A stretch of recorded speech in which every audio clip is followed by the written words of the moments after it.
Though a guy who knows a little something about airplanes and maybe even some of those pet peeves. He's a pilot. He flies a 717, and Molly talked him into joining us to answer all of our questions about flying and being a good passenger, so no one's annoyed. That's right. Scott Schwark is a pilot with Delta Airlines, based in Detroit but lives here in Milwaukee. He's worked for them for more than 18 years. Great to finally meet you. Thanks Thank you very much. here. Glad to be here. So glad You to look see good you. in the uniform. Yeah. I try to. Chicks dig that, you know.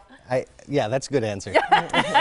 Okay, so first just explain the commuting thing, because a lot of pilots, Sure. I find that that's true, where they live somewhere, but they're actually based in another city. A lot of people live in the bases, near the bases where they're based, but you don't have to. Basically, I get on an airplane, go to work, fly my trip, and then come home when finished. How long are you usually gone? 3 to 4 days Okay. is what I try to do. Every week? Usually every week, 3-4 times a month. Generally, I try to pick a 3 or 4 day trip because it's not too long away, but if I was flying single days, it'd be too much back and forth. How does that work out in your marriage? Is that a positive or is it A stressful? very supportive wife who's helped me all the way, and my kids as well, so it's always good to come home to them. But they've been absence, very supportive. Absence makes the heart grow fonder, they say, so maybe you being away for a little bit is good. Believe me, talk to my wife, she's glad when I get away once in a Yeah, while. she's so like, it's all not right, so works bad. well. One That's of right. the things that was interesting, I never thought of, our show producer Katie, who I know you talked Right. to also, her brother is a pilot also for Delta. Just found Right. that out. And one of the things she said is it's kind of a lonely life, eating a lot of meals alone, always working with different crews, something I never really thought of. That's true. You generally won't fly with the same person that frequently. You can, but depending on, I mean, Delta has, what, 13,100 pilots. So when you bid your schedules per month, you generally won't fly with the same person week to week, month to month. You may run into them 2 weeks down the road. You may never really fly with them again. So. Really? What do you talk about in there? You know, I Yeah, mean, is it I wanna two of know you? that. Yeah, are you talking about life? Are you talking about flights? Are you talking about passengers who are naughty? Below 10,000 feet and on the ground, you're talking about business. Yeah. They have what they used to call sterile cockpit, and we still do that. Below 10,000 feet, it's only the checklist gets read and stuff you have to brief among each other for safety reasons. Above 10,000, discretion. But generally anything you can talk about. How many of those buttons do you really ever use? I mean, if anybody's ever peeked in the Yeah, cockpit, there's a lot I wish of we had a buttons. picture. There's so many little switches everywhere Wait, up here do and I have all a the way up picture? here. You guys are good. There. Yeah. There it And is. look it up on top. How many of those do you What's ever up? touch? Do you Well- remember what they're all for? The thing to remember is you touch them all, but not at the same time. You touch all those buttons. You do. No You way. do. There's a certain amount of training that goes on in pre-flighting before every flight. Yeah. But there's a certain amount of things you test before on every flight day before you fly the airplane. And the important thing to remember is we're not doing everything all at once. We have a checklist that we follow kind of methodically from start to finish. And that's something a lot of people ask when they stick their head in. How do you know Yeah. how to do all this? It's from the training we get and basically following the checklist. So not as overwhelming as you might think, but still enough to be concerned I have about. so much stuff I want to I ask know. you. Okay, first of all, Go if you ahead. weren't a pilot, do you know what you would be? Was there something you wanted to be growing up that... Well, I thought about being a weatherman. Yeah. That's so funny. That's what our producer just You were said in our actually ear. an intern here, Yeah. right, for Paul Joseph? I was an intern here for 4 years, the late 80s to early 90s, and wonderful gentleman, by the way. Yeah. You still keep in touch, right? We do. We Yeah. do quite frequently. So you really love the friendly skies. I do, and basically years ago when I asked him to be an intern, first thing he said was, "Are you a weather student?" I said, "Well, I'm not." I said, "But I want to be a pilot, and next to flying the airplane and the condition of the airplane, weathers are one of our top concerns." yeah. And he said, "That's interesting. Show up next Monday, and we'll see if we can Good work for him. together." And it was a 4-year deal, and I still Good still for you. insist on- Wait, I'm dying to know. Oh, Okay. you want to say something about weather? I need to know about turbulence. because Yeah. I wonder about Yeah. turbulence as a passenger. I don't it's like really it. scary. I don't like It it. feels like you could break the plane or flip the plane or lose the plane. Why don't you hand me that airplane for Or a do- second? oh, yeah. Yeah, this I is want to good. know how Hand it scared right we over. really should Is be this of a toy turbulence. or... This is not my personal toy. This Okay. this belongs on a shelf. But basically, the thing to remember about any airplane when it's flying is, you have basically the wings right here. The wings are designed when a manufacturer makes an airplane.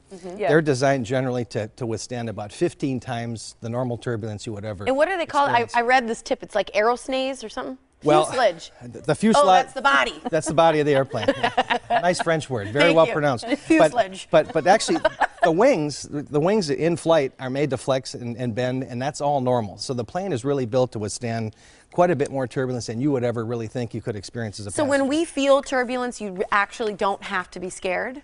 You don't have to be scared, and remember, you know, the pilots are sitting up front. You can't see the pilots during flight. We don't like it either. Nobody. I've never met a pilot in 30 years of flying that says, "Oh man, I want to go up and experience some of that turbulence." So what we try to do when we experience it is we try to ask for a different altitude, get to a different place, you know, in the atmosphere. So you have to okay it. We okay it with the ground controllers, and they'll give us reports, you know, that morning. Take it off the base again Sure. right now, because here's the thing I don't want the Take it all plane off the to base. do is when you're flying like this and you're feeling this. Yes. I don't want it to do this. It won't.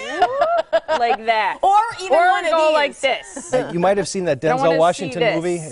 It doesn't do those things. It doesn't? No, that's Okay. our You responsibility. gotta ask to make about the sure. meals. Okay, doesn't. I'm dying to know this. I for heard it. this just this morning. Yes. Is it true that pilots, okay, so there's two pilots on a plane, that you're both served like different meals from different places so that neither one of you get food poisoning? It's not necessarily from different places. As a general rule, they would like us to eat different meals when possible. So we try to do that just in case there would be any sort of issues with the food. You don't want both pilots getting some indigestion at the same time or worse. So Where do you go to the bathroom if you have to go during a flight? you use the restroom on the airplane. The one that's right by the cockpit. That's right. So Same as the passengers? Yeah, same as the passengers. We're Okay. just like the passengers. And the deal is, though, it's not like the olden days before 9/11 where you could just say, hey, I'll be back in 10 minutes or whatever and leave. There's a coordinated procedure. You have to use a safety procedure to get safely in and out of the flight deck so that there's no breach of the cockpit. So, Okay. How many times do people really get caught in the bathroom? Mile High Club. do I know that? No. You don't know? Like, no. I'm going to have you put this back over there. Jeez. Or this She thing's had going to fall go off the there. these stand. are the things everybody wonders. Yeah. Right? Yeah. There's probably a lot of stories of. You don't hear them? Well, You're so PC right now. and I will be, and I must be. Okay, what makes a flight attendant good at their job? Just real quick. I think on a long day when you're having delays and snowstorms Yeah. and things going wrong, thunderstorms, and people are just so frustrated getting on the aircraft. They know they're late. They want to get to their destination. It's the calm, soothing voice that says, hey, everything's going to be fine. We'll get you safely to your destination. And they're all really great. I mean, the training program that they go to really at any airline is very intense. And I need two yes or no's. One, is the black box really orange? Yes. Ah! Check that out. And there's What else? also a data recorder that goes along with that box that tells what the airplane's The doing. black box is orange? The black box is And orange. does it really affect the plane if your phone is not in airplane mode? Yeah. Well, that's the general feeling, and over the years they've kind of eased the restrictions on airplane mode and what you can do on the airplane. I think phones years ago interfered or potentially interfered more with the flight deck instruments and everything else, and nowadays I think maybe not. I'm not really sure. Okay. Really quick, we're running out of time. We ran out We're of out time. of time. You go to a cocktail party, you say, I'm a pilot. What's the first thing people ask you? How many days a month are you gone? Do you fly with the same person all the time? You get a lot of questions. But Like that. Yeah. Number one biggest pet peeve you hear from people about flying, from passengers.